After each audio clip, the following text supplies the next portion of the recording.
Hello HSC 26 ব্যাচের স্টুডেন্টরা, তো তোমাদের বোর্ডের কোশ্চেনের সলিউশন নিয়ে আমি আরেকবার এসে পড়েছি, রাজিন আব্দুল্লাহ জিশান।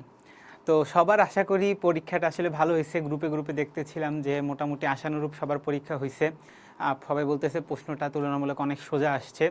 তো আমার আসলে যেটা বলার সেটা হলো যে প্রশ্ন সোজা আসছে না কঠিন আসছে এইটা ম্যাটার না, প্রশ্নটা অ্যাকচুয়ালি কারেক্ট আসছে, কোনো ভুল ছিল না, স্টুডেন্টরা পরীক্ষার হলে বিভ্রান্ত হয় না, এইটা আসলে বড় ম্যাটার। কারণ কি ফার্স্ট পেপার পরীক্ষার যে কোশ্চেন আসছে, আমার অনেক স্টুডেন্ট ছিল ওই কোশ্চেনে 50-এ 50ই পায়, ঠিক আছে, কিন্তু যে ঝামেলাটা হয়েছে ওই দুইটা কোশ্চেনে যেহেতু ডাটা মিসিং বা প্রশ্নে ভুল আসছে, এইটার জন্য তারা অনেক পাজেলিং হয়ে গেছে। তারপরও আমার অনেক স্টুডেন্টরা, সবাই মানে অনেক না, সব স্টুডেন্টরা আসলে মোটামুটি পরীক্ষা ভালোই দিছে, বলা যায় যে 45+ পাবে আশা করা যায়। কিন্তু তাও ওরা যে ওইখানে যে হ্যাসেলটার সম্মুখীন হয়েছে, এইটা আসলে খুব পেইনদায়ক লাগছে। যে পরীক্ষার হলে যে আমি যদি ওদের জায়গায় থাকতাম, আমি নিজেও এরকম কনফিউজ হয়ে যেতাম, একটার পর একটা কাটো অন্যটাতে যাও, তো খুবই ফ্রাস্ট্রেটিং লাগতো পরীক্ষার হলে। তো পরীক্ষায় সোজা আসছে কঠিন আসছে এটা ম্যাটার না, কিন্তু তোমরা যে একটা নির্ভুল প্রশ্নতে পরীক্ষা দিতে পারছো এইটাই বড় ম্যাটার। তো আজকে আমরা আমাদের সেকেন্ড পেপারের সলিউশনটাতে চলে যাব গতানুগতিকভাবে। আমি এখানে গ আর ঘ নাম্বার কোশ্চেনগুলো দেখাবো, এবং আমাদের গ্রুপে অলরেডি আমি আমার পেজে তোমাদের গ ঘগুলো আমার আইপ্যাডে লিখে সলিউশনটা দিয়ে দিয়েছি। এখন আর পরে আমরা আবার ওইটাকে টাইপ ওয়াইজও তোমাকে ক খ গ ঘ সহ অ্যান্সারটা দিয়ে দেবো, আর ভিডিওতে আমরা বেসিক্যালি আমার সিকিউ পার্টের গ ঘগুলো আমরা অ্যান্সার করে দেখব। ওকে, তো চলে যাই আমাদের ভিডিওটার মধ্যে। তো আমাদের প্রথম প্রশ্নটা কী ছিল একটু দেখো। তো আমি খুব তাড়াহুড়া করে আর কি এটা জেনারেট করে আনছি তোমাদের জন্য পিডিএফটা, তো ছবিটাতে একটু এলোমেলো হতে পারে, বাট আই গেস তোমরা বুঝতে পারবা। তো প্রথম প্রশ্নটাতে আমাদের এরকম একটা কার্নোর চক্র দিয়ে দিয়েছে, যেটা আমি সাজেশনে বলছিলাম একদম হুবহুই আসছে। কার্নোর চক্র দেওয়ার পরে আমাদের যে প্রশ্নটা বলছে সেটা একটু দেখো, যে এই যে এ যে পয়েন্টটা আছে, এ পয়েন্টে আমাদের টেম্পারেচার বলা আছে 550 কেলভিন, ঠিক আছে, এবং এ থেকে বিতে আমাদের কি সমস্ত প্রসেস, তাই না? তাহলে এই পুরো পাথ জুড়ে এ থেকে বিতে আমাদের 550 ক্যালভিনই আছে, ওকে।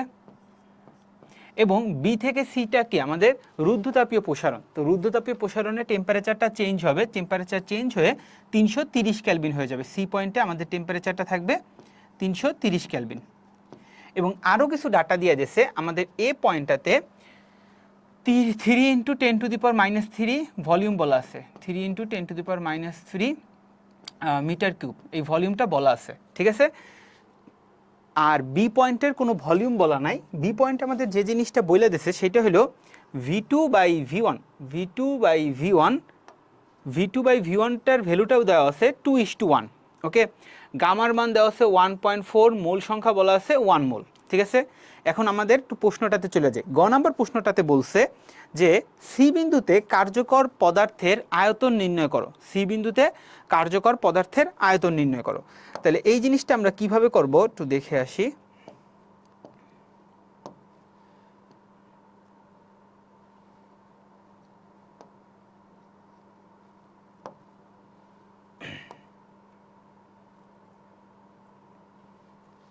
ওকে, তাহলে সি বিন্দুতে কার্যকর পদার্থের আমাদের যেহেতু আয়তন চাইছে, তাহলে আমরা একটু সলভে চলে যাই।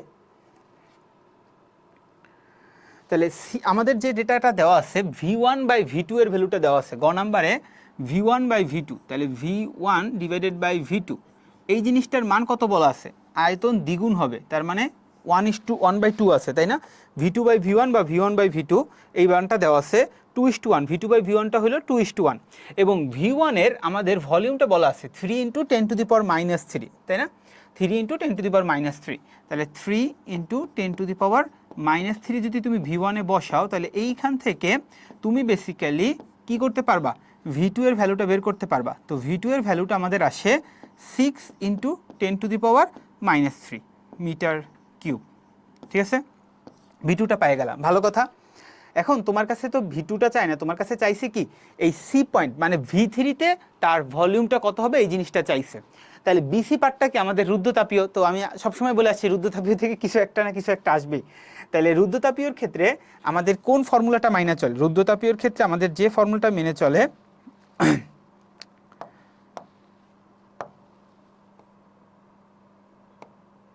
ওকে,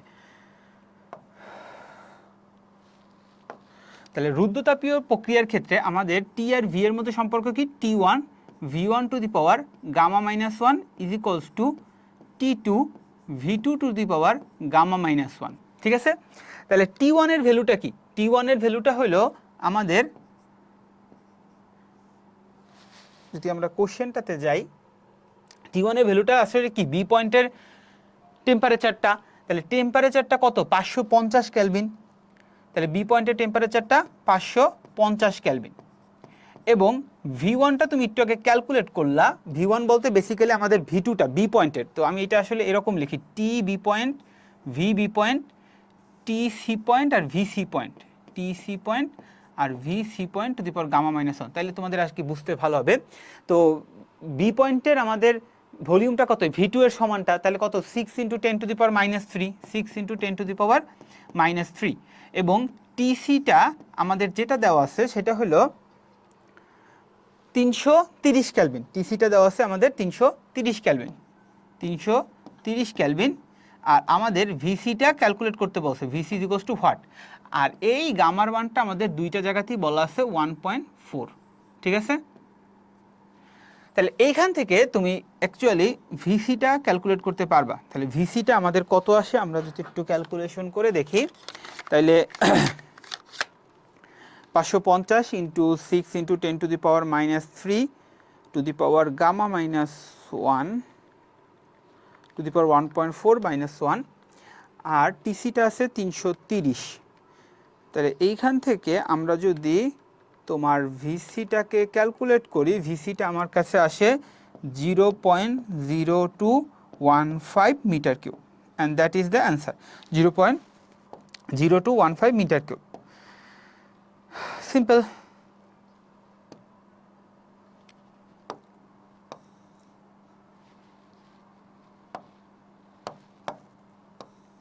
এটা আমাদের অ্যান্সার।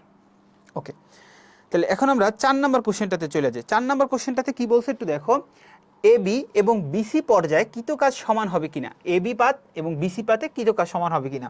তাহলে এবি পাতটা কি আমাদের সমষ্ণ প্রসারণ, বিসি পাতটা কি আমাদের রুদ্ধতাপীয় প্রসারণ। তাহলে সমষ্ণ প্রসারণের জন্য আমাদের ফর্মুলাটা আসলে কি হয়? সমষ্ণ প্রসারণের জন্য আমি যদি ডাব্লিউ এবি লিখি, সমষ্ণ প্রসারণের জন্য আমাদের কৃতকাজ হলো nRT ln V2 divided by V1, ঠিক আছে? তাহলে NRT ln V2 divide by V1, N এর মান কত? 1 মোল, আর এর মান কত? 8.314, এবং টি এর মান কত? টি এর মানটা ছিল 550 লন V2 বাই V1, তোমার কোশ্চেনে ডাইরেক্ট বলা আছে সেটা হলো 2। তাহলে এই জিনিসটা করলে তুমি বেসিক্যালি সমষ্ণ প্রক্রিয়ার জন্য আমাদের কৃত কাজের ফর্ম মানে মানটা পেয়ে যাবা। তাহলে সেই মানটা আমি ক্যালকুলেটর অনুযায়ী যদি বসাই তাহলে আসে 3169.554113, ঠিক আছে? And that is the answer of 1 part. এরপর আমাদের কি করা লাগবে? রুদ্ধতাপীয় প্রসারণের জন্য কৃতকাজ বের করা লাগবে। তাহলে রুদ্ধতাপীয় প্রসারণের কৃতকাজ কত?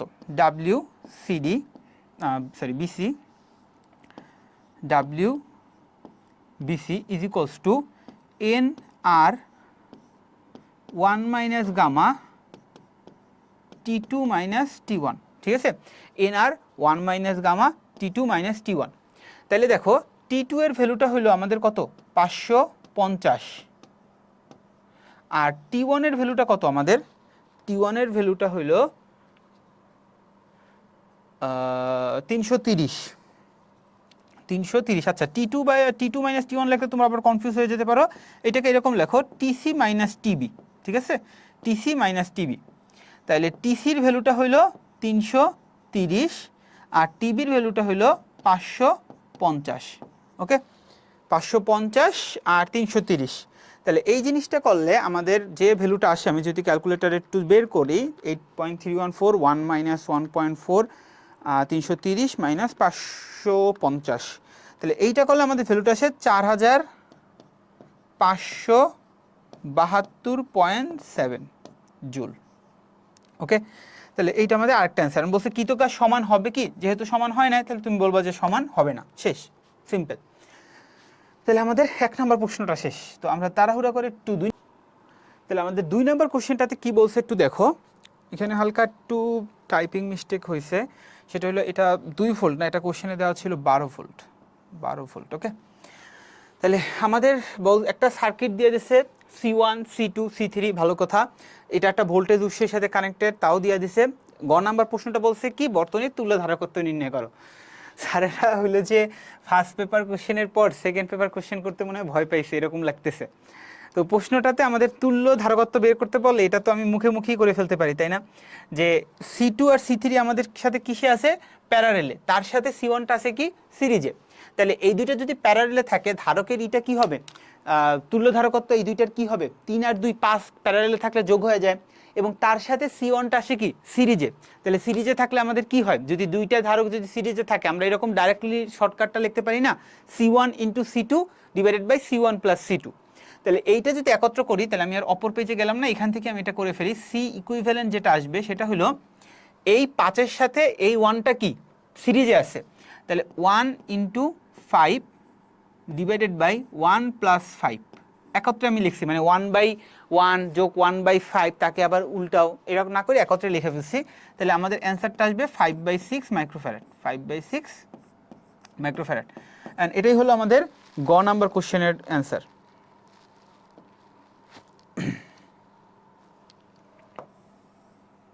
ওকে, ঘ নাম্বার কোশ্চেনটা কি বলছে? C1 ও C3 ধারক দুটির মধ্যে কোনটিতে সঞ্চিত শক্তি অধিক? কোনটিতে সঞ্চিত শক্তি অধিক? তাহলে এটা অনেকভাবেই করা যায়। তাহলে আমি যদি একটা প্রসিডিউর বলি সেটা হলো এই C1 এর সাথে এই 5 মাইক্রোফ্যারাড যেটা আছে এটা কি আমাদের সিরিজে আছে, ঠিক আছে?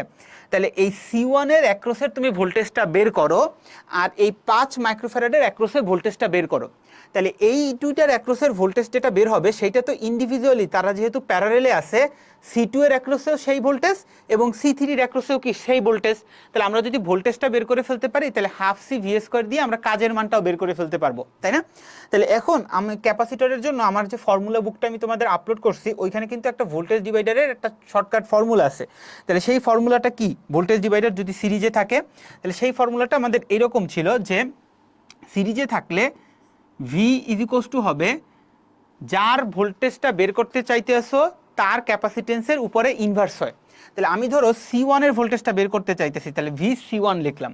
তাহলে C1 ক্যাপাসিটেন্সের ইনভার্স, নিচে হবে C1 ক্যাপাসিটেন্সের ইনভার্স যোগ 5 মাইক্রোফ্যারাডের ইনভার্স, 5 এর ইনভার্স, ঠিক আছে? আর এগুলো মাইক্রোফ্যারাডই রাখছি, তাই আমি ডাইরেক্ট 5 লিখে দিছি, ইনটু টোটাল ভোল্টেজ কত? 12, ঠিক আছে?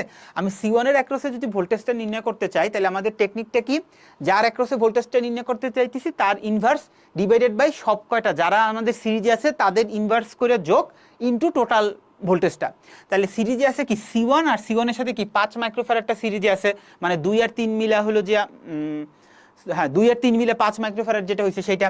তাহলে এখান থেকে আমাদের কি হবে জিনিসটা? এখান থেকে যেটা হবে 1 ইনভার্স ডিভাইডেড বাই 1 ইনভার্স যোগ 5 ইনভার্স ইন্টু 12।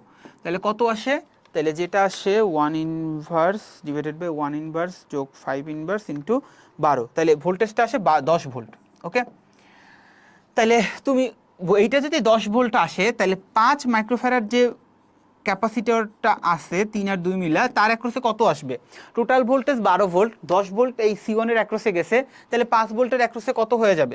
12 - 10, অথবা তুমি এই ফর্মুলা থেকেও বের করতে পারো, যেটা করো তোমার সমস্যা নাই। তাহলে এটা আমাদের আসবে 2 ভোল্ট, ঠিক আছে?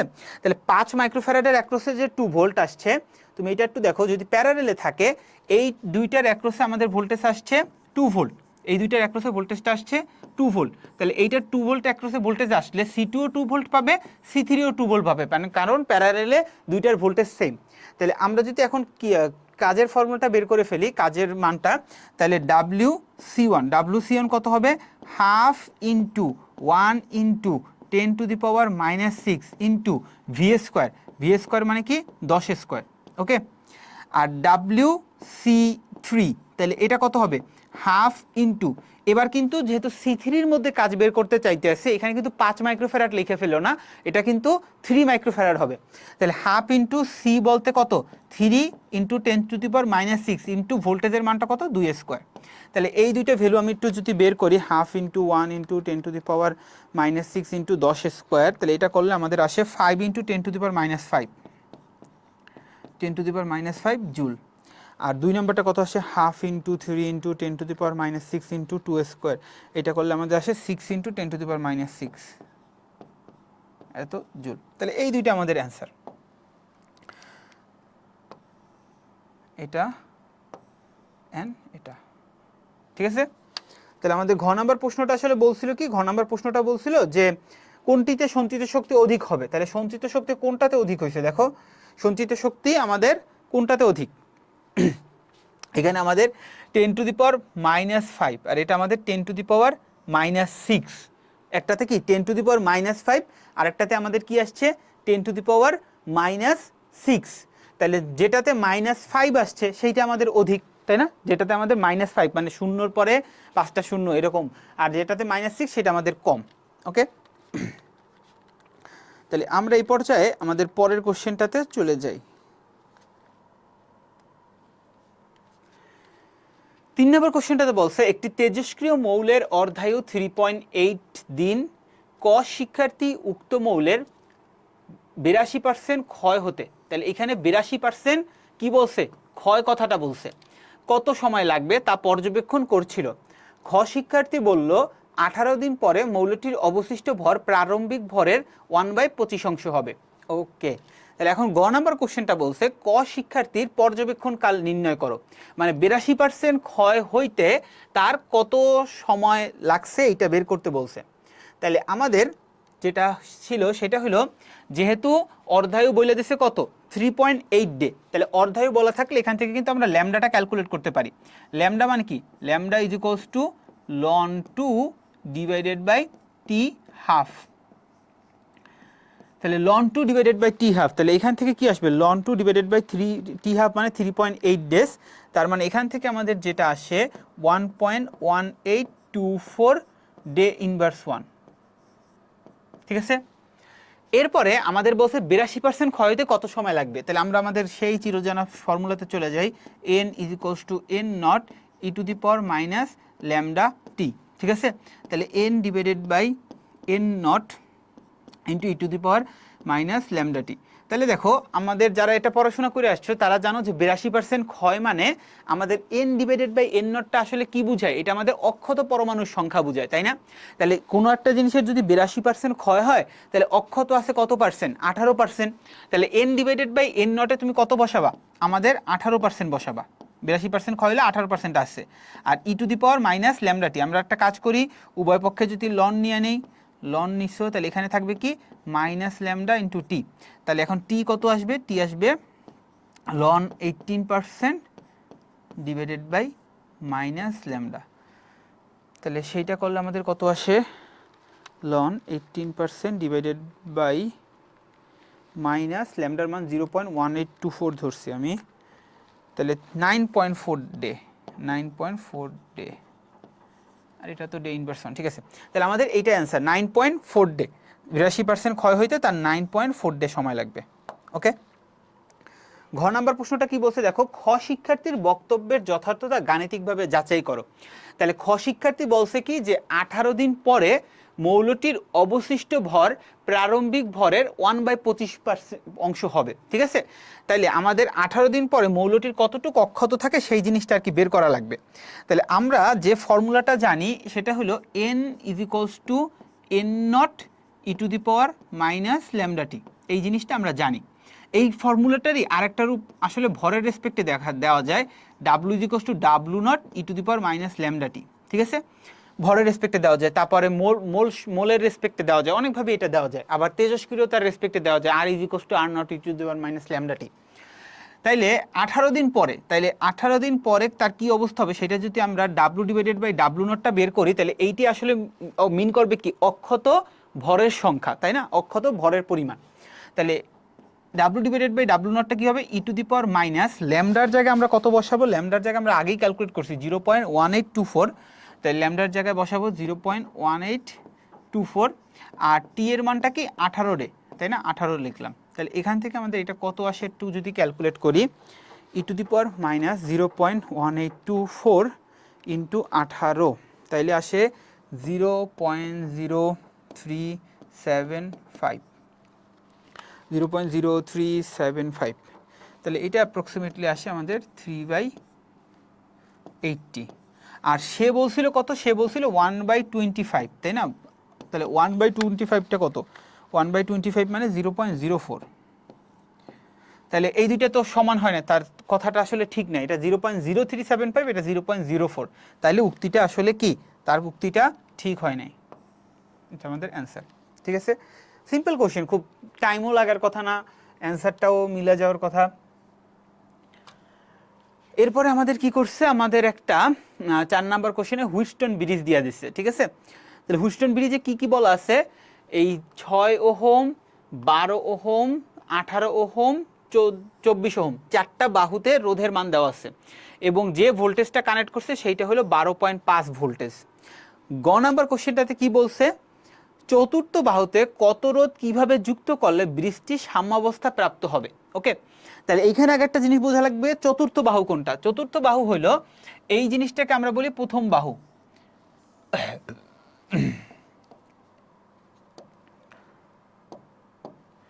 এই জিনিসটাকে আমরা বলি প্রথম বাহু, এই জিনিসটাকে আমরা বলি দ্বিতীয় বাহু, এই জিনিসটাকে আমরা বলি তৃতীয় বাহু, এই জিনিসটাকে কিন্তু আমরা বলি চতুর্থ বাহু। ঠিক আছে, তাহলে বাহুর এই পর্যায়টা একটু জানা লাগবে আমাদের, বাই ডেফিনেশন অনুসারে এইটা প্রথম বাহু, এটা দ্বিতীয় বাহু, এটা তৃতীয় বাহু, এটা হলো চতুর্থ বাহু। তাহলে আমাদের হুইস্টন ব্রিজের সাম্যাবস্থায় পৌঁছানোর শর্তটা কি, P/Q = R/S হওয়া লাগে, তাই না? P/Q = R/S। তাহলে 6/18 12/24, বা 6/12 18/24 বলতে, সরি কি, এখানে এটাকে আমি এক্স ধরবো, যেহেতু চতুর্থ বাহুতে কত রোধ বসাবা, চতুর্থ বাহুটার ওইটাকে এক্স ধরবা। তাহলে আমরা যদি এটা করি, তাহলে যেটা হবে 6/12 আর 18/x।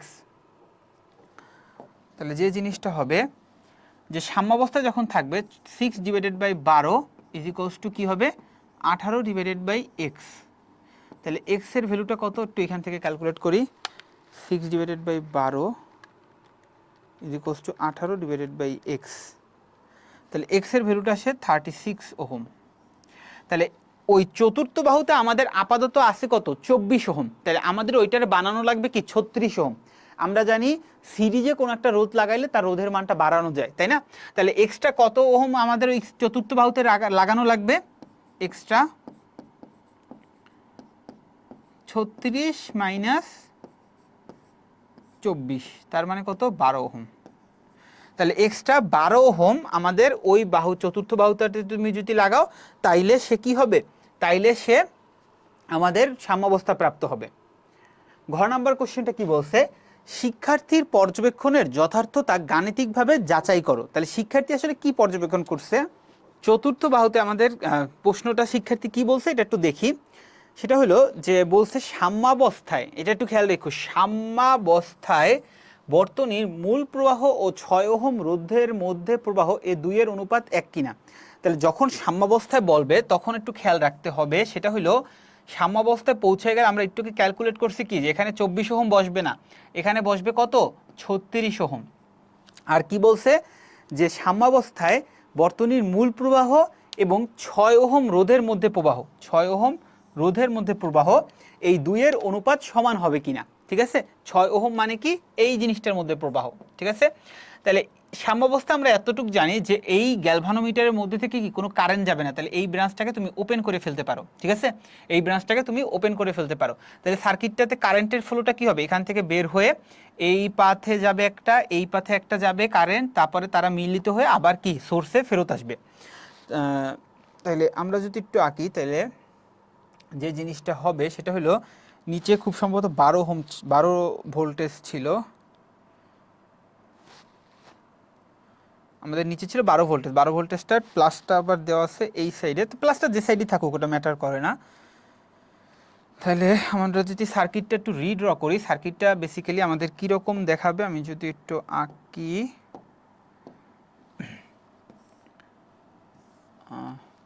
এখান থেকে সোর্স আছে,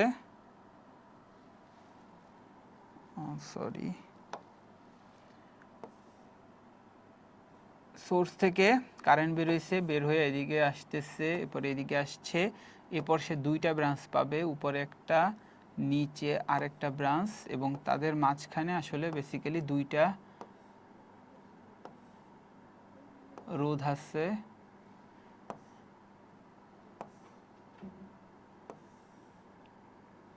দেখো সার্কিটটা কি এরকম একটা সার্কিট হয় কিনা তোমরা এটা বুঝতে পারতেছো কিনা একটু দেখো।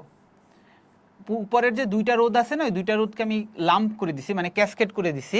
ক্যাসকেড বলতে দুইটাকে জোড়া লাগাই দিছি আমি, আর কিছু করিনি। উপরে আমাদের কত কত ভোল্ট রোধ ছিল একটু দেখো।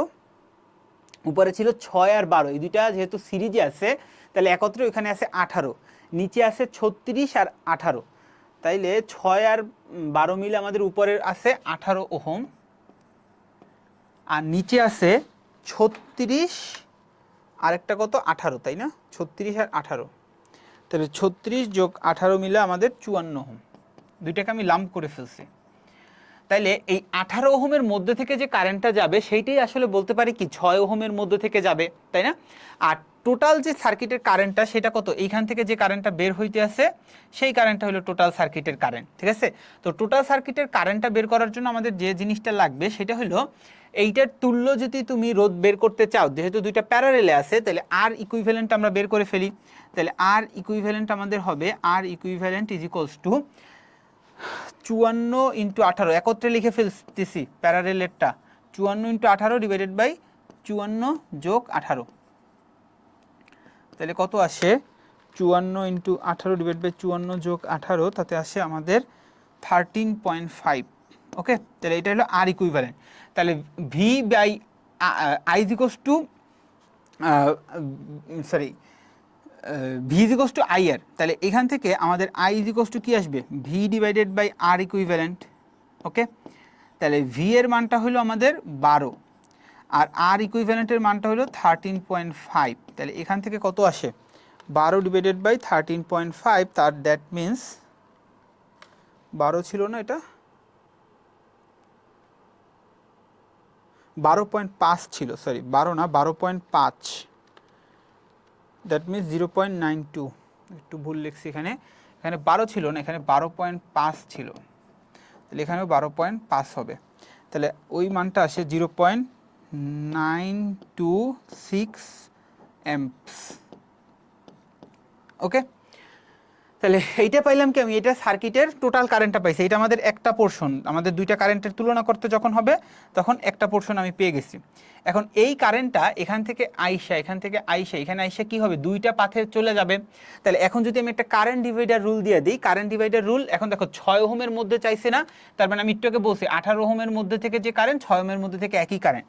তাহলে আই 6 ওহম যদি তুমি করো তাহলে কি লিখবা, উপরে 18 ইনভার্স 1, নিচে 18 ইনভার্স 1 যোগ 54 ইনভার্স 1, 54 ইনভার্স 1 ইন্টু 0.926, তাহলে কত আসে একটু খেয়াল করো, 18 ইনভার্স 1 ডিভাইডেড বাই 18 ইনভার্স 1 যোগ 54 ইনভার্স 1, দ্যাট মিন্স 0.694 অ্যাম্প। তাহলে 694 অ্যাম্প। তাহলে তোমার অ্যান্সারটা আসলে কি চাইছে, অ্যান্সারটা বলছিল যে সে তোমার সাম্যাবস্থায় মূল প্রবাহ এবং বর্তনী মূল প্রবাহ 6 ওহমের প্রবাহ এই দুইয়ের অনুপাত সমান নয়, এই দুইয়ের অনুপাত সমান নয়, তাহলে আসলেই তো সমান নয়, তাহলে তার বলতে হবে কি তার উক্তিটা আসলে যথার্থ।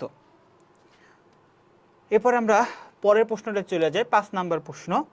তাহলে 5 নাম্বার প্রশ্নতে আমাদের কি বলছে, রীতা অপেক্ষা মিতা 7 বছরের ছোট। রীতা 22 বছর বয়সে 100 মিটার দৈর্ঘ্যের মহাকাশ যানে চড়ে মহাকাশ ভ্রমণে বের হয়। মহাকাশ যানটির দ্রুতি দেওয়া আছে √3/2c। মিতার বয়স যখন 37 বছর তখন রীতা পৃথিবীতে ফিরে আসে। মিতা গতিশীল রকেটের দৈর্ঘ্য কত নির্ণয় করবে। আচ্ছা, তাহলে এখন একটু দেখো, রকেটটা আমার যারা ফর্মুলা খাতাটা পড়ছো তাদেরকে আমি L naught, T naught, M naught, এইটা একটা টেকনিক বলছি। আমি যে ফ্রেমে আসি সেই ফ্রেমে বসে আমি যদি কোনো কিছুর ওই ফ্রেমের মধ্যে কিছু পরিমাপ করি ওইটা হবে নটযুক্ত, এবং আমার ফ্রেমের কেউ যদি অন্য কোনো ফ্রেম থেকে আমাকে পর্যবেক্ষণ করে তারা যেটা মাপবে সেটা হলো নট ছাড়াগুলা। একই জিনিসটা মানে প্রযোজ্য, আমি যে ফ্রেমে আসি সেই ফ্রেমে বৈশা যদি আমি অন্য কোনো ফ্রেমের কিছু পরিমাপ করি সেইটা হবে নট ছাড়া। ঠিক আছে? তাহলে এই জিনিসটা যদি একটু ভালো মতো বুঝো, এটা কিন্তু খুব ইম্পর্টেন্ট কথা এবং সবচেয়ে বেসিক একটা কথা। তাহলে এই জিনিসটা যদি ভালো মতো বুঝো তাহলে একটু দেখো, তাহলে দেখো যে রকেটে বসছে কে? রিতা, ঠিক আছে? এখন ওই রকেটটার দৈর্ঘ্য হলো 100 মিটার, ঠিক আছে? তাহলে রিতা রকেটে বসে তার দৈর্ঘ্যটা 100 মিটার মাপছে, তার মানে সে নটটা দেখছে, ঠিক আছে? আর মিতা কি? মিতা হলো যে রকেটে যায় না, রকেটটা চলতে আছে আকাশ থেকে, মিতা কি? পৃথিবীর ফ্রেমে আছে। তাহলে সে যখন রকেটের দৈর্ঘ্যটা পরিমাপ করবে সেটা হবে কি? আমাদের এল যুক্ত। তাইলে আমাদের এইখানে একটু যদি আমি করি, সেটা হলো যে আমাদের বেসিক ফর্মুলাটা হলো এরকম যে L is equals to L naught root over 1 minus V square by C square. তাহলে মিটার ক্ষেত্রে এল নটটা কি হবে? 100 মিটার, ভি এর মানটা কি দেওয়া আছে? Root over 3/2c। ওকে, তাহলে এই জিনিসটা করলে এল এর মানটা কত আসে আমি একটু দেখি। 100 root over 1 minus root over 3/2 তার হোল স্কোয়ার, তার মানে এল এর মানটা আসে 50 মিটার। সিম্পল, এতটুকুই আমাদের গতে অ্যান্সার। ওকে, ঘ নাম্বার কোশ্চেনটা কি বলছে একটু দেখি। ভ্রমণ শেষে তাদের বয়স একই হবে কিনা, ঠিক আছে? ভ্রমণ শেষে তাদের বয়স একই হবে কিনা। তাহলে এখন একটু বোঝার ব্যাপার, রিতা 22 বছর বয়সে 100 মিটার দৈর্ঘ্যের মহাকাশযানে চড়ছে, আবার দেওয়া আছে রিতা অপেক্ষা মিতা 7 বছরের ছোট। রিতা অপেক্ষা মিতা 7 বছরের ছোট। তাহলে আমরা যদি একটু স্টেপ বাই স্টেপ আসি, ধরো যখন তারা রকেটে উঠতেছে, যখন তারা রকেটে জাস্ট উঠতেছে, তখন একটু দেখো রিতার বয়সটা বলা আছে কত? রিতার বয়সটা বলা আছে 22 বছর, তখন সে পৃথিবীতে ছিল 22 বছর। আর মিতা তার চেয়ে কি 7 বছরের ছোট। 7 বছরের ছোট মানে কি? 22 মাইনাস 7, দ্যাট মিন্স 15 ইয়ার্স। তখন মিতার বয়স 15 বছর, ঠিক আছে? এখন বয়সগুলা কিন্তু বাড়ে কি? তার নিজস্ব ফ্রেমে, সে যে ফ্রেমে আছে সেই ফ্রেমের রেসপেক্টে বয়সটা বাড়ে। তাহলে এখন আমাদের প্রশ্নটাতে কি বলছে, আমরা একটু প্রশ্নটাতে ব্যাক করি। প্রশ্নটাতে বলছে মিতার বয়স যখন 37 বছর তখন রিতা পৃথিবীতে ফিরে আসে। তাহলে মিতার বয়সটা যে 37 বছর বলছে, এইটা কি মিতা নিজের ফ্রেমে পৃথিবীতে রয়েছে, তারপরে তার বয়স বাড়তে রয়েছে, এরকম করে অতিবাহিত হয়েছে। তাইলে 37 বছর পরে, মানে মিতার বয়সটা 37 হয়েছে, এরপরে সময় অতিবাহিত হয়েছে পৃথিবীতে সময় অতিবাহিত হয়ে গেছে। এরপরে একটা সময় মিতার বয়সটা হয়েছে কত? মিতার বয়সটা হয়েছে 37 বছর, ঠিক আছে? তাহলে রিতা যখন পৃথিবীতে ফিরে আসবে তখন মিতার কাছে মনে হবে কত সময় অতিবাহিত হয়েছে? 37 মাইনাস 15। তাহলে তার কাছে মনে হবে 22 বছর সময় অতিবাহিত হয়েছে।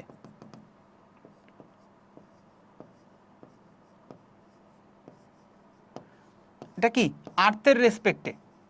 আর্থে কত সময় অতিবাহিত হয়েছে? 22 বছর সময় অতিবাহিত হয়েছে। তার বয়স 37 হয়েছে, যখন রিতা রকেটে উঠছে তখন তার বয়স 15 ছিল। তার মানে সে বলবে কি 37 মাইনাস 15, 22 বছর সময় পৃথিবীতে অতিবাহিত হয়েছে।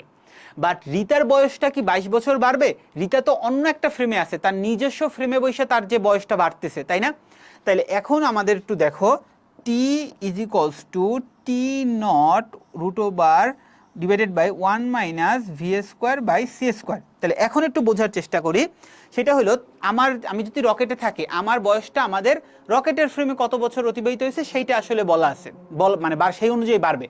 তাইলে এইখানে যে জিনিসটা সেটা হলো টি নটের যে ভ্যালুটা, টি নটের ভ্যালুটা আমার নিজস্ব ফ্রেমে কত সেইটা, এবং আমার ফ্রেমে একটা সময় অতিবাহিত হয়েছে সেটা অন্য একটা ফ্রেমে বসে সে কতটুক মাপছে সেটা হলো টি। আমার বয়সটা বাড়বে কিন্তু আমার নিজে, আমি রকেটে ফ্রেমে বসে আমার যে বয়সটা বাড়বে সেটা হলো রকেটের ফ্রেমের রেসপেক্টে বাড়বে, ঠিক আছে? এখন আমি রকেটে বসা, আমার যে সময়টা অতিবাহিত হয়েছে সেই সময়ে অন্য একজন যে পৃথিবীতে বসা তার সময় অতিবাহিত হয়েছে কত? সেইটা হলো 22 বছর। তাহলে এইখানে আমাদের যে ঝামেলাটা সেটা হলো টি এর মানটা কিন্তু আমাদের 22, ওকে?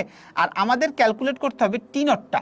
এই টি নটটা ক্যালকুলেট করার পরে আমরা রিতার সাথে 22 বছর যোগ যদি করি তাইলেই আমরা রিতার অ্যাকচুয়াল বয়সটা পাবো, কারণ কি তার বয়সটা বাড়তেছে কি রকেটের ফ্রেমে।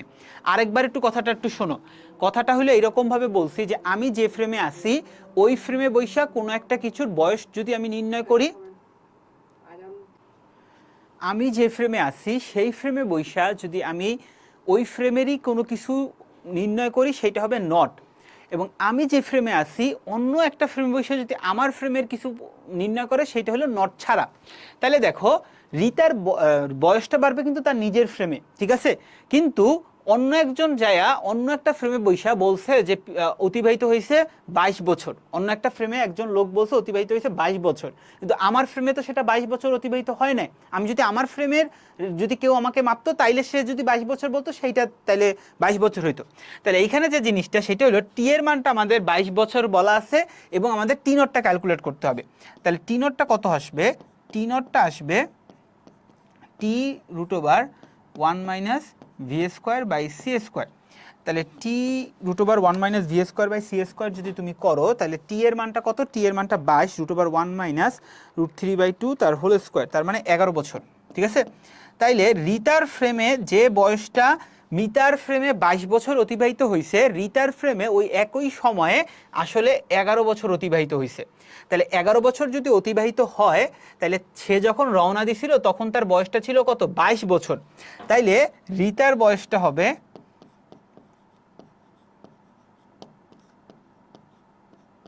রিতার বয়সটা হবে 22 + 11, দ্যাট মিনস 33 বছর।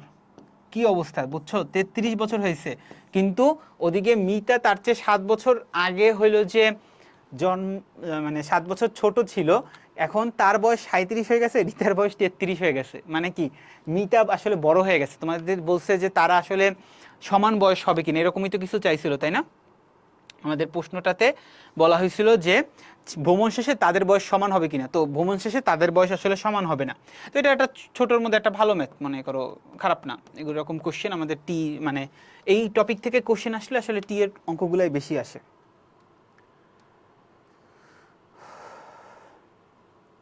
6 নম্বর কোশ্চেন। 6 নম্বর কোশ্চেনে কি বলছে দেখো, একটি ইয়ংয়ের দ্বিচির পরীক্ষায় চিরদ্বয়ের মধ্যবর্তী দূরত্ব 2.75 মিলিমিটার, চির হতে পর্দার দূরত্ব হইল 1 মিটার, পর্দার উপর পি বিন্দুতে তরঙ্গদৈর্ঘ্যের পার্থক্য 2.1 × 10⁻⁻6 মিটার, ব্যবহৃত আলোর তরঙ্গদৈর্ঘ্য 5800 অ্যাংস্ট্রম। তো এই অধ্যায়ের কোনো প্রশ্ন আসলেই আমি না ডাইরেক্ট ফর্মুলাই মানে মাইরা দিই। তো ফর্মুলা মানতে গেলে আমি জাস্ট পরিচয়গুলা আগে, মানে ধরো আমি খুব তাড়াহুড়োর মধ্যে থাকলে আগে ধাপধুপ পরিচয়গুলা পাশে আমার সাইনগুলো লিখে ফেলতাম, দেন ফর্মুলাতে বসিয়ে দিতাম। তো একটু দেখো, পরীক্ষায় চিরদ্বয়ের মধ্যবর্তী দূরত্ব দেওয়া আছে, তো এইটা আমাদের আসলে বেসিক্যালি ছোট হাতের ডিটা দেওয়া আছে।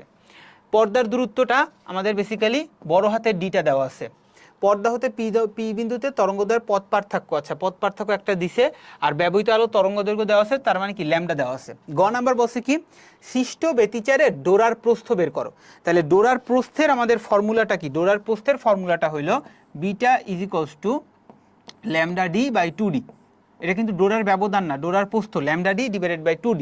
তাহলে ল্যামডার ভ্যালুটা বলা আছে 5800 অ্যাংস্ট্রম। 5800 অ্যাংস্ট্রম মানে 5800 × 10⁻⁻10, আর ডি এর মান বলা আছে 1 মিটার, আর নিচে তো 2, আর ছোট হাতে ডি এর মানটা কত বলা আছে? চিরদ্বয়ের মধ্যবর্তী দূরত্ব 2.75 মিলিমিটার। তাহলে 2.75 × 10⁻³ তাহলে এখান থেকে কত আসে? 5800 × 10⁻10 × 1, 2 × 2.75 × 10⁻³ তাহলে এটা থেকে আসে আমাদের 1.0545 × 10⁻⁴, ঠিক আছে না? 5800 অ্যাংস্ট্রম, 2.75 10⁻³ 2.75 10⁻³ ওকে, যেটা আসছে সেটাই। তাহলে এইটা হলো আমাদের গ এর অ্যান্সার। কতটুকু কি হবে? ঘতে আমাদের কি বলছে একটু দেখো। ঘতে বলছে যে পি বিন্দুতে কোন ধরনের ব্যতিচার সৃষ্টি হবে। কোন ধরনের ব্যতিচার বলতে বেসিক্যালি ধনাত্মক ব্যতিচার হবে নাকি গঠনমূলক ব্যতিচার হবে। তাহলে আমাদের এখানে যে ডাটাটা দেওয়া আছে সেটা হলো পথ পার্থক্য 2.1 10⁻⁻6। তো আমার ফর্মুলা খাতাটা যদি তুমি একটু দেখো, ফর্মুলা খাতাতে একটা জিনিস বলা আছে যে পথ পার্থক্য =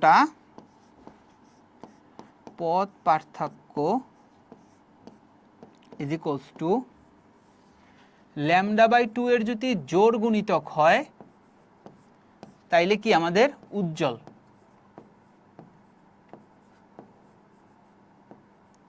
λ/2 এর জোড় গুণিতক হলে সেটা আমাদের উজ্জ্বল, আর λ/2 এর যদি বিজোড় গুণিতক হয়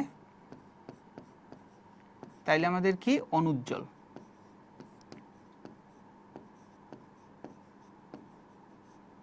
ঠিক আছে, λ/2 এর জোড় গুণিতক হলে উজ্জ্বল, λ/2 এর বিজোড় গুণিতক হলে অনুজ্জ্বল।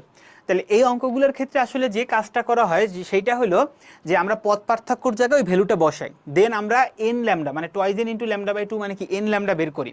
তো n এর মানটা যদি আমাদের একটা পূর্ণ সংখ্যা হয় 1 2 3 4 5 6 7 8, তাইলে আমরা বলবো কি সেইটা হলো উজ্জ্বল হবে।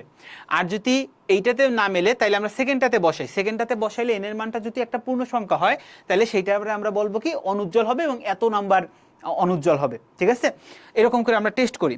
তাহলে আমি যে কাজটা করব সেটা হলো, আমি প্রথমে আমাদের বলা আছে পদ পার্থক্যটা কত, পদ পার্থক্যটা আমাদের বলা আছে 2.1 10⁻⁶। তাহলে আমাদের পদ পার্থক্যটা বলা আছে 2.1 × 10⁻⁶। আমাদের বেসিক্যালি এখানে বসে আসলে দেখতে হবে কি যে n এর মানটা পূর্ণ সংখ্যা পাইছো কিনা। তাহলে আমি একটু কাজ করি, যদি উজ্জ্বল হয়, ওই ডোরাটা উজ্জ্বল হয়, তাহলে n lambda is equals two কি আসবে 2.1 × 10⁻⁶। তাহলে n এর মানটা আসলো কি, n এর মানটা আসলো 2.1 × 10⁻⁶ ডিভাইডেড বাই ল্যামডা হলো 5800, তাই না, ল্যামডাটা হলো 5800, এটা করলে আসে 3.62। ওকে, তাহলে এটা কি পূর্ণ সংখ্যা আসে নাই। 3.62 মানে কি, আচ্ছা একটু পরে আসতেছি, আগে আমরা যেহেতু এটা পূর্ণ সংখ্যা আসে নাই তাহলে আমরা অনুজ্জ্বলের জন্য একটু টেস্ট করি, অনুজ্জ্বলের জন্য একটু টেস্ট করি। তাহলে অনুজ্জ্বলের ক্ষেত্রে কি হবে, অনুজ্জ্বলের ক্ষেত্রে যেটা হবে সেটা হলো 2n-1 λ/2 ইজ ইকুয়ালস টু 2.1 10⁻⁶। তাহলে এখান থেকে যদি n এর মানটা ক্যালকুলেট করো তাহলে কি আসবে 2n-1 ইন্টু λ/2 মানে কি 5800 ইন্টু 10⁻⁻10/2 ইজ ইকুয়ালস টু 2.1 10⁻⁶। তাহলে n এর মানটা আসে 4.12। এটাও আমাদের পূর্ণ সংখ্যা হয় নাই, এটাও আমাদের পূর্ণ সংখ্যা হয় নাই। তাহলে যেহেতু দুটোটা পূর্ণ সংখ্যা হয় নাই, তাহলে এই পজিশনটা আসলে কি এটা একটু বোঝার চেষ্টা করো, এই দুটো সংখ্যা আসার মানে কি। ধরো আমাদের মাঝে থাকে কি, মাঝে থাকে আমাদের উজ্জ্বল, একদম মাঝে থাকে আমাদের উজ্জ্বল, তারপর থাকে কি একটা অনুজ্জ্বল ডোরা, তারপর থাকে কি একটা উজ্জ্বল ডোরা, তারপর থাকে কি আরেকটা অনুজ্জ্বল ডোরা, তারপর থাকে কি একটা উজ্জ্বল ডোরা, তারপর থাকে কি আরেকটা অনুজ্জ্বল ডোরা। তাহলে কত হইলো 1 2 3, আমার 4 পর্যন্ত যাওয়া লাগবে। আচ্ছা নিচ থেকে একটু বাড়াই তাহলে মোটামুটি হয়ে যাবে, আমি একটু এখানে আঁকি তারপর তোমাদের বলতেছি। তাহলে 1 2 3 আর অনুজ্জ্বল 1 2 3 4। আচ্ছা তাহলে এখন একটু বোঝার চেষ্টা করি আসলে জিনিসটা কি হয়েছে। জিনিসটা যেটা হয়েছে, এইটাকে আমরা চিন্তা করো কেন্দ্রীয় উজ্জ্বল, একদম লাস্টে যেটা আছে সেটা কেন্দ্রীয় উজ্জ্বল। তো আমরা আসলে দূরত্বগুলো কি কেন্দ্রীয় উজ্জ্বলের মাঝের রেসপেক্টে ধরি, তাই না, কেন্দ্রীয় উজ্জ্বলের মাঝের রেসপেক্টে ধরি। তাহলে এই মাঝের লাইনটাকে আমি ডটেড করলাম। এরপরে দেখো আমাদের উজ্জ্বলের ক্ষেত্রে পজিশনটা আসছে 3.62। 3.62 মানে এইটা হলো প্রথম উজ্জ্বল, এইটা হলো দ্বিতীয় উজ্জ্বল, এইটা হলো তৃতীয় উজ্জ্বল। এরপরে যে চতুর্থ যে উজ্জ্বলটা আছে, চতুর্থ উজ্জ্বলটার মাঝামাঝি কোনো একটা জায়গায় গেছে, মাঝামাঝি 3.62 মানে চতুর্থ উজ্জ্বলটার মাঝামাঝি কোনো একটা পজিশনের পি পয়েন্টটা আছে। ঠিক আছে, আবার তুমি অন্ধকারের রেসপেক্টে দেখো 4.12। 4.12 মানে কি, এই হলো প্রথম অন্ধকার, এই হলো দ্বিতীয় অন্ধকার, এই হলো তৃতীয় অন্ধকার, এই হলো চতুর্থ অন্ধকার। তো একদম চতুর্থ অন্ধকারের মধ্যে না, চতুর্থ অন্ধকারের একটু বাইরে। ঠিক আছে, একটু বাইরে। তাইলে এই যে পি যে পয়েন্টটা আছে, পি পয়েন্টটা বেসিক্যালি আমাদের চতুর্থ অন্ধকার এবং চতুর্থ উজ্জ্বলের মাঝের কোনো একটা পয়েন্ট। পি পয়েন্টটা আমাদের কি, পি পয়েন্টটা আমাদের বেসিক্যালি হইল ফোর্থ ব্রাইট বা উজ্জ্বল অ্যান্ড ফোর্থ ডার্ক বা অনুজ্জ্বল এর মাঝের কোনো পয়েন্ট, এর মাঝের কোনো পয়েন্ট। তাহলে ফোর্থ উজ্জ্বল এবং ফোর্থ ডার্কের মাঝের কোনো পয়েন্ট মানে এটা কি পার্শিয়ালি ইলুমিনেটেড একটা জায়গা হবে কোনো, তাই না। পার্শিয়ালি ইলুমিনেটেড মানে কি বললাম, পার্শিয়ালি ইলুমিনেটেড মানে ফুললি একটা উজ্জ্বল বা ফুললি একটা অন্ধকার এরকম কিছু না, মানে আমাদের উপরে যাইতে যাইতে একটা সময় তো আমাদের কি হবে, আস্তে আস্তে ডিম ডিম হয়ে যায়, বুঝছো? ডিম বলতে কি বুঝাইছি? ডিম মানে মুরগির ডিম, হাঁসের ডিম, এই ডিম না, আস্তে আস্তে উজ্জ্বলতার একটু কমে যায়, ডিম হয়ে যায়। তাহলে এইখানে আমাদের বেসিক্যালি চতুর্থ উজ্জ্বল এবং চতুর্থ অন্ধকারের মাঝের একটা কোনো একটা পয়েন্ট আমাদের পি পয়েন্টটা আছে। তাহলে অ্যান্সারটা ওই রকমই বলা উচিত যে আমাদের যারা এই অঙ্কটা করছে লাস্টের সিদ্ধান্তটা এমনভাবে দিও যে এইখানে আমাদের ডাইরেক্টলি উজ্জ্বল অনুজ্জ্বল এটা একদম ডাইরেক্টলি বলা যায় না, এটা একটা পার্শিয়ালি ইলুমিনেটেড একটা ডোরা হবে যেটা আমাদের চতুর্থ উজ্জ্বল এবং চতুর্থ অন্ধকারের মাঝের কোনো একটা পয়েন্ট, এতটুকু বললেই এনাফ। তাহলে আই গেস তোমরা বুঝতে পারছো। যদি এইটা আমাদের এমন হইতো, এইটা ধরো 4.12 না এসে ডাইরেক্ট 4 আসছে, তোমরা সামনেতে অ্যাডমিশনও দেবে, তাই তোমাদের একটু বলে রাখি 4.12 না এসে 4ও আসছে, তাহলে আমরা ডাইরেক্ট বলতাম কি এটা একদম অন্ধকার, যেহেতু অন্ধকারের ফর্মুলা থেকে এটা আসছে। আবার এইখানে যদি 3.62 না এসে যদি ডাইরেক্ট 3 আসতো বা 4 আসতো, তাহলে আমরা বলতাম কি এটা আমাদের একটা উজ্জ্বল ডোরার সৃষ্টি করবে পি পয়েন্টটা। যেহেতু এরকম দশমিকে আসছে, তাহলে আমাদের অ্যান্সারটা এরকম ভাবে দেওয়াটা আমাদের সবচেয়ে কারেক্ট অ্যান্সার। এরপরে আমাদের কি করব, কোশ্চেন 7। মিস্টার রহমান এবং মিসেস রহমান বাজার থেকে 1000 ওহমের একটি রুম হিটার কিনে আনলেন। তাহলে 1000 ওহমের একটা রুম হিটার কিনে আনলেন। এটিকে তারা আলাদা আলাদাভাবে 220 ভোল্ট 650 হার্স দিক পরিবর্তী প্রবাহে এবং 220 ভোল্ট সমপ্রবাহ ডিসি প্রবাহে সংযোগ দিলেন এবং পর্যবেক্ষণ করলেন। ভালো জিনিস। গ নাম্বার বলছে উদ্দীপকে দিক পরিবর্তী প্রবাহটির তড়িৎচালক বলের মান 0 হতে কত সময় পরে শীর্ষ মানে পৌঁছাবে। ঠিক আছে, তাহলে যেহেতু তার ফ্রিকোয়েন্সির মানটা আমাদের দেওয়া আছে 50 হার্স, ফ্রিকোয়েন্সির মানটা 50 হার্স দেওয়া থাকলে আমরা এখান থেকে টি বের করতে পারবো না। আমরা এফ ইজ ইকোয়াস টু জানি 1/t, 1/t is equals to কি 50। তাহলে টি এর মান 1/50 মানে কি, টি এর মানটা আসবে 0.2 বি, 1/50 মানে কত, হ্যাঁ 0.02 সেকেন্ড। তাহলে যখন আমাদের দিক পরিবর্তী প্রবাহ হয়, যখন আমাদের দিক পরিবর্তী প্রবাহ হয় তখন আমাদের জিনিসটা কি হয়, সরি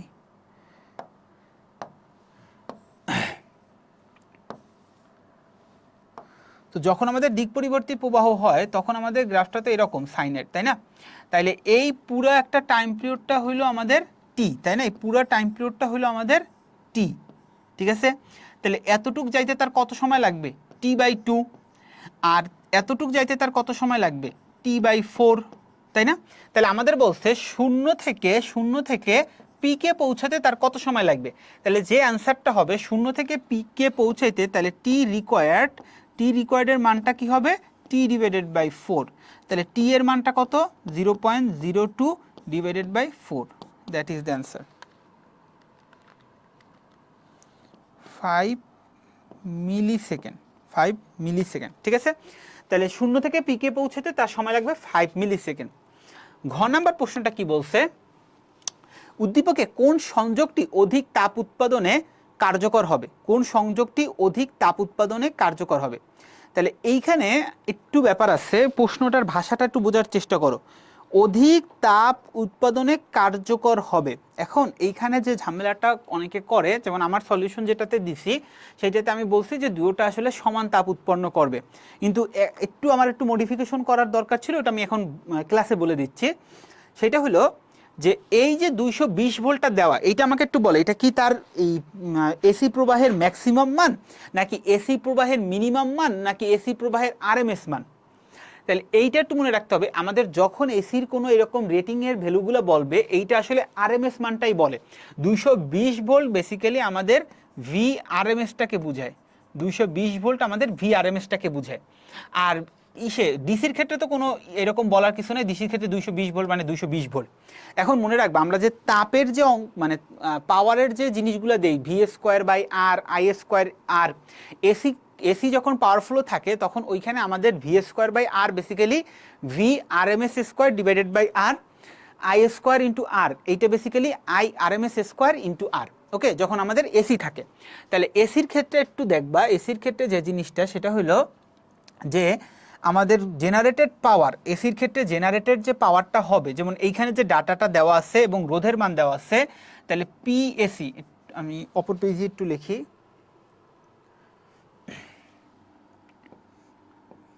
তাহলে এখানে পি এসির মানটা কত? পি এসির মানটা হলো V R M S square divided by R.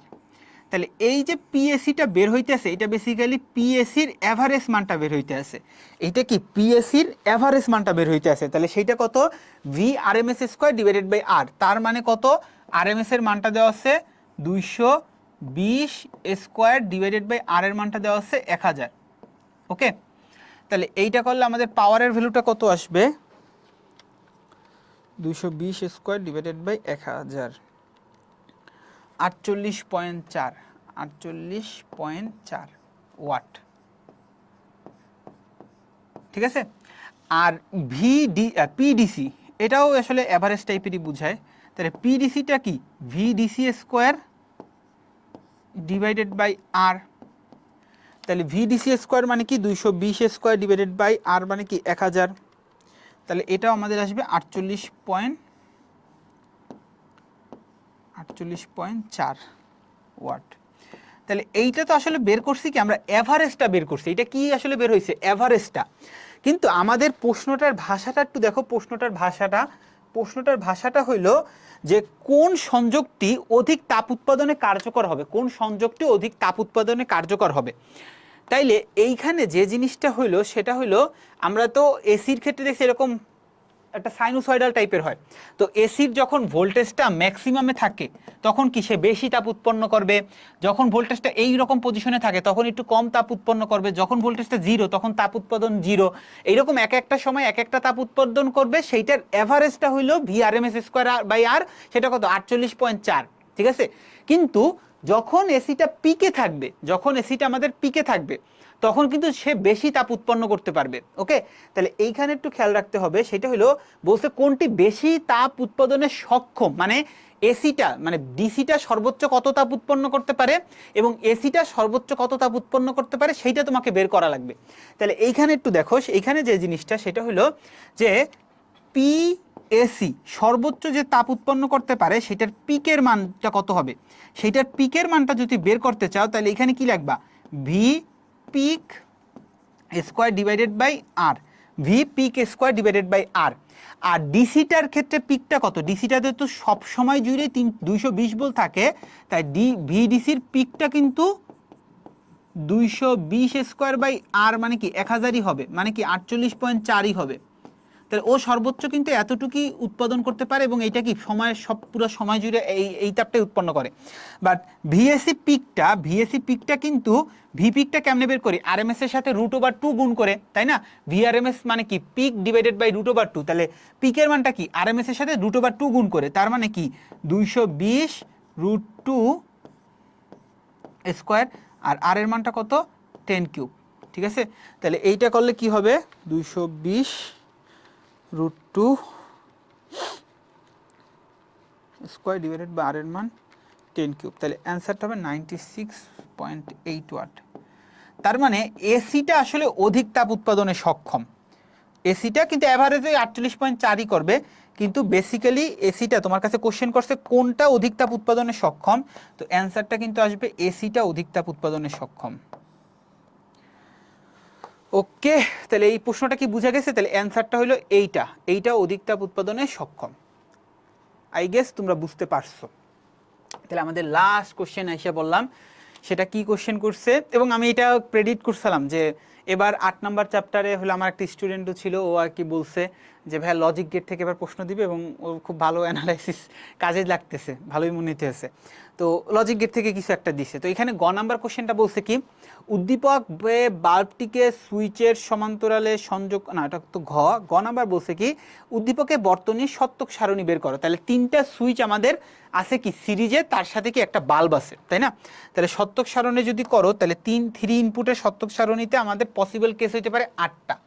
তাহলে পি কিউ আর, আর বাল্ব জ্বলবে কি জ্বলবে না, BULB বাল্ব। তাহলে 8টা কেস কি কি? তিনোটাই হইলো 0 0 0 1 0 1 0 0 1 1 1 0 0 1 2 3 4 5 1 0 0 মানে 5 6 করবা কিভাবে? 1 1 0, তারপরে 7 করবা কিভাবে, সরি প্রথমে 0, এটা হলো 1, এটা হলো 2, এটা হলো 3, এটা হলো 4, এরপরে 5 করা উচিত ছিল, তার মানে কি 1 0 1 লেখা উচিত ছিল, এরপরে 1 1 0, এরপরে 1 1 1। একটু দেখি,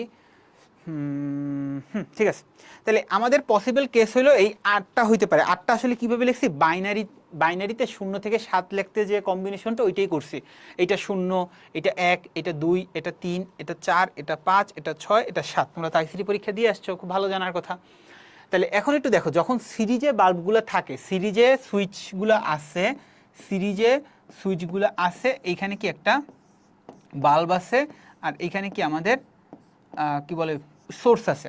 তাইলে এখানে দেখো, কোনো একটা সুইচ যখন জিরো হবে, কোনো একটা সুইচ যখন আমাদের জিরো হবে, তখন কারেন্টটা তো সার্কিটটা কমপ্লিট করতে পারতেছেন, তার মানে বাল্ব কখনোই জ্বলবে না।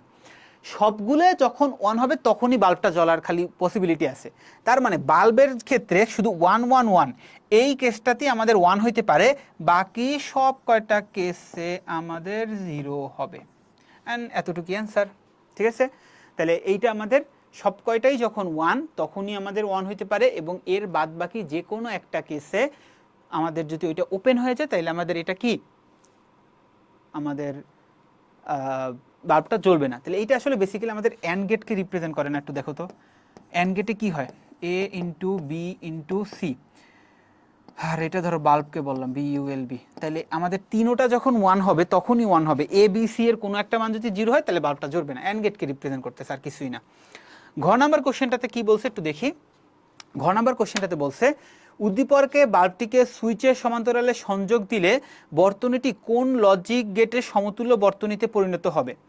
তাহলে এই বাল্বটাকে উঠায় আমাদের এবার কি করবা, প্যারারেলে লাগাবা। এই বাল্বটাকে উঠায় এবার কি করবা, প্যারারেলে লাগাবা, ঠিক আছে। লাগানোর পরে সেইটা কোন বর্তনীকে ইন্ডিকেট করবে সেটা তোমাকে বের করতে বলছে, ঠিক আছে। তাহলে আমরা একটু করি। তাহলে এইটার জন্য আমরা একটা সত্যক সারণী বানায় ফেলি আগে। তাহলে পি লিখলাম, কিউ লিখলাম, আর লিখলাম, আর কি লিখলাম, বাল্ব লিখলাম, বি ইউ এল বি।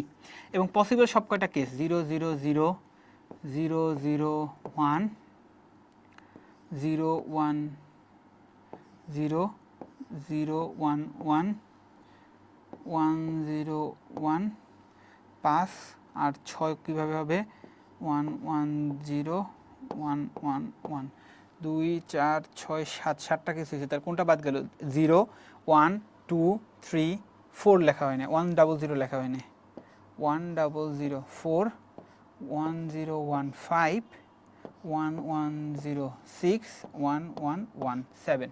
ওকে, তাহলে আমাদের সার্কিটটা আসলে কীরকম ছিল, সার্কিটটা হবে এরকম, একটা সুইচ আরেকটা সুইচ আরেকটা সুইচ সিরিজে, তাদের সাথে আছে আমাদের বাল্ব প্যারারেলে। এরপরে আমাদের কি করছি, এইটাকে আমরা একটা সোর্সের সাথে কানেক্ট করে দিছি, এই, ঠিক আছে। তাহলে এখন একটু দেখো, এখন যে কাহিনীটা হবে, এইগুলার কোনো একটা যদি জিরো থাকে, তাহলে এই পার্টটা তো কমপ্লিট হবে না। এই পার্টটা কমপ্লিট না হলে কারেন্টটা কিন্তু বাধ্য হয়ে এই বাল্বের মধ্যে থেকে চলে যাবে, ঠিক আছে। কারেন্টটা বাধ্য হয়ে বাল্বের মধ্যে থেকে চলে যাবে, মানে কি বাল্বটা সবসময় জ্বলবে। কোনো একটা যদি জিরো থাকেই তাইলেই বাল্বটা জ্বলবে। এখন সবগুলো যদি এটা সুইচটা বন্ধ হয়ে যায়, সবগুলো সুইচটা বন্ধ হয়ে গেলে এই পার্টটা কি শর্ট সার্কিট টাইপের থাকবে না, এবং এইখানে তো রেজিস্ট্যান্স, বাল্বের মধ্যে তো রেজিস্ট্যান্স আছে, তাহলে কারেন্টটা আসলে কোথা থেকে যাবে, কারেন্টটা এখান থেকে বের হয়ে এই শর্ট সার্কিট পাতেই চলে যাবে, মানে শর্টেড পার্টটাতে চলে যাবে, ঠিক আছে। তাহলে এইখানে যে জিনিসটা হবে সেটা হলো, যখন তিনটা সুইচই 1 থাকবে তখনই একমাত্র বাল্বটা জ্বলবে না, যখন যে কোনো একটা সুইচ অফ থাকবে তখন বাল্বটা আসলে জ্বলবে। তাহলে আলটিমেটলি যে জিনিসটা হলো, তিনটা যখন 1 তখন আমাদের বাল্বটা জ্বলবে না। কেন জ্বলবে না, কেন কি এই পাত বরাবর কারেন্টটা চলে যাবে, যখন তিনটা 1 তখন এই পাত বরাবর কারেন্টটা চলে যাবে, আর যখন যে কোনো একটা 1 থাকবে তখন কারেন্টটা এই পাত বরাবর চলে যাবে, ঠিক আছে। তাহলে যে জিনিসটা হবে, বাকি সব কয়টা কেসে আমাদের 1 1 1 1 1 1 1। ওকে, তাহলে এইটা আসলে আমাদের কোনটাকে রিপ্রেজেন্ট করে একটু বলো তো, এইটা কি আমাদের ন্যান্ড গেটকে রিপ্রেজেন্ট করে না? যখন সবগুলো আমাদের 1 তখন আমাদের 0 হবে, সব কয়টা সুইচ 1 থাকলে ওইটা আমাদের 0 হবে, এবং কোনো একটা যদি 1 না থাকে সেইটাতেই আমাদের বাল্বটা জ্বলবে বা আউটপুটটা 1 হবে। তাইলে আমাদের এই গেটটা আমাদের রিপ্রেজেন্ট করে 3 ইনপুটের ন্যান্ড গেট।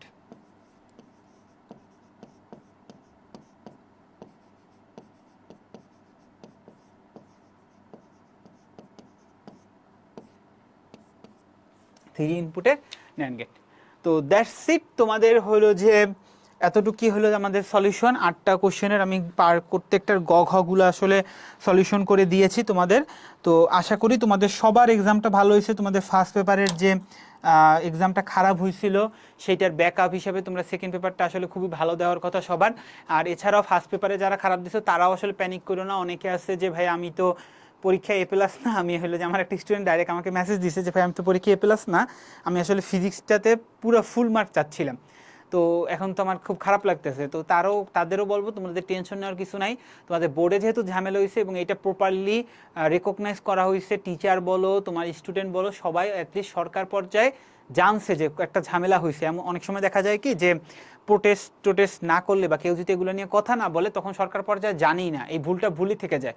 অ্যাটলিস্ট সরকার পর্যায়ে এটা জানছে, অ্যাড্রেসড হয়েছে প্রবলেমটা, তোমরা অবশ্যই খুব ভালো নাম্বার পাবা। ওই 6-7 অ্যান্সার দিয়ে যদি ফুল নাম্বার দিয়ে দেওয়া হয় তাইলে যদি বাকি প্রশ্নগুলো মিলে খাতাটা একটু ছাড়িয়ে দেওয়া হবে। আমার নিজেরও পার্সোনাল এক্সপিরিয়েন্স আছে, আমার এসএসসি পরীক্ষার এক্সামের সময় অবশ্য আমার ঝামেলা হয় না, বাট আমার ফ্রেন্ডদের হয়েছিল। তো ওইখানে পার্সোনালি আমি দেখছি যে ওগুলো ভুল করুক আর করুক, ওটা হলো যে বোর্ডে অবশ্যই কনসিডার করবে। এগুলো নিয়ে প্যারা খাওয়ার দরকার নাই, তোমাদের মানে মানসিকভাবে টেনশন নেওয়ার দরকার নাই। তোমরা আপাতত তোমাদের নেক্সট পরীক্ষাগুলোতে টেনশন করো এবং তোমরা তোমাদের পরীক্ষা শেষে অ্যাডমিশনের যাত্রাটা ভালো মতো করো। তো এই পর্যায়ে হালকা একটু বলে রাখতে চাই, আমাদের একটা অ্যাডমিশনের কিন্তু প্যাকেজ আসতেছে সামনে অক্ষ প্রতিষ্ঠানের পক্ষ থেকে। তো অক্ষতে বেসিক্যালি আমরা 3 জন টিচার আছি। আমি আছি ফিজিক্সের ইনস্ট্রাক্টর হিসাবে, এর পাশাপাশি গৌরবজিৎ বিশ্বাস আছে ম্যাথের ইনস্ট্রাক্টর হিসাবে, ও CSC 20 ব্যাচ, এবং আমাদের নাবিল ফাহাদ আছে, ও আসলে কেমিস্ট্রি ইনস্ট্রাক্টর হিসাবে, ও আর কি URP 20 ব্যাচ আর আমি টিপলি 20 ব্যাচ। তো তোমাদের এই কোর্সটাতে আসলে বেসিক্যালি অ্যাডমিশনের জন্য সর্বোচ্চ যে জিনিসটা করা যায় সেইটি আমাদের করা হয়েছে এবং সবচেয়ে কম টাকার মধ্যে। মানে আমরা আসলে নতুনভাবে নিজেদের উদ্যোগে আর কি 3 জন ফ্রেন্ড মিলে এই কোর্সটা চালু করছি। তো দেখা যায় যে একটা প্রতিষ্ঠান একটু গ্রো করলে তাদের কাছে কিছু টেনিফিট থাকে, স্লাইডগুলো করা হয়, প্লাস কোনো আলাদা খসড়াপাতি নাই।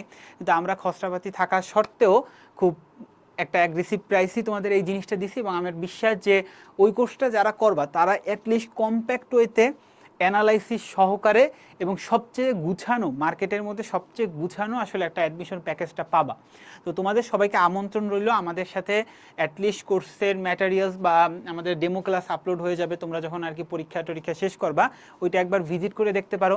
আর তোমাদের যদি মনে হয় যে আমাদের এইটা আসলে তোমাদের বেনিফিট করবে, যেমন আমার কিছু ফর্মুলা খাতাও তোমাদের অলরেডি আমার পেজটাতে ঢুকলে দেখতে পাবা, মানে ওইটা কতটা হলো যে মানে তোমাদের, আমি তো বাজারের অনেক প্রতিষ্ঠানেই কাজ করছি, তো সব প্রতিষ্ঠানে কিছু না কিছু আসলে ল্যাগিংস থাকে, তো আমি চেষ্টা করছি যে সর্বোচ্চ তোমাদের কোনো ল্যাগিংস ছাড়া, যেমন ফর্মুলা খাতাটাতে আমি আসলে কোনো কিছু বাদ দেওয়ার চেষ্টা করি না, যে আমার একজন স্টুডেন্ট আইসা বলবে যে ভাইয়া ওরা তো এই জিনিসগুলো করছে, ওরা তো IIT কোশ্চেন করছে, এই ফর্মুলাটা ভাইয়া কোথা থেকে আসছে, আমি তো এরকম ফর্মুলা দেখি নাই, সব কিছুই তোমাদের ওইখানে দেওয়া হয়েছে, বুঝছো? তো তোমাদের অ্যাটলিস্ট কন্টেন্টের দিক থেকে কোনো দিক থেকে আসলে ঘাটতি টাটতি থাকবে না। তো তোমরা ওই আমাদের প্যাকেজটা ভিজিট করে দেখে আসতে পারো এবং আমাদের অ্যাডমিশনের পরে তোমাদের সাথে একটা ওরিয়েন্টেশন হবে, ওইটাতেও জয়েন করতে পারো।